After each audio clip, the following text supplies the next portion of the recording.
নতুন বন্দোবস্ত প্রতিষ্ঠার জন্য, নতুন সংবিধানের জন্য জাতীয় নাগরিক পার্টি আগামী দিনে যে কর্মসূচি নিবে, আমরা জুলাই পদযাত্রা যেরকম জেলা ভিত্তিক, জেলা সদর ভিত্তিক কর্মসূচি নিয়েছিলাম, এবার আমরা বলেছি আমরা উপজেলা ভিত্তিক কর্মসূচি নিব। আমরা প্রত্যেকটা উপজেলায় যাব এবং আমাদের অলরেডি উঠান বৈঠক নামে একটি কর্মসূচি চলমান আছে গ্রাম এবং ইউনিয়ন পর্যায়ে। আমরা এবার উপজেলা ভিত্তিক কর্মসূচিতে যাব এবং জাতীয় নাগরিক পার্টির যে 24 দফা কর্মসূচি রয়েছে, সেই 24 দফা কর্মসূচির প্রচারণা নিয়ে আমরা মানুষের দ্বারে দ্বারে আবারও যাব।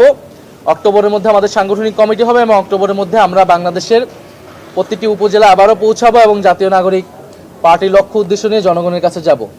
সাম্প্রতিক যে আন্দোলন এবং রাজনৈতিক জোট বা একীভূত হওয়া নিয়ে বিষয়, সেই বিষয়ে আমরা স্পষ্ট করেছি জাতীয় নাগরিক পার্টি তার লক্ষ্য উদ্দেশ্য নিয়েই এগোবে।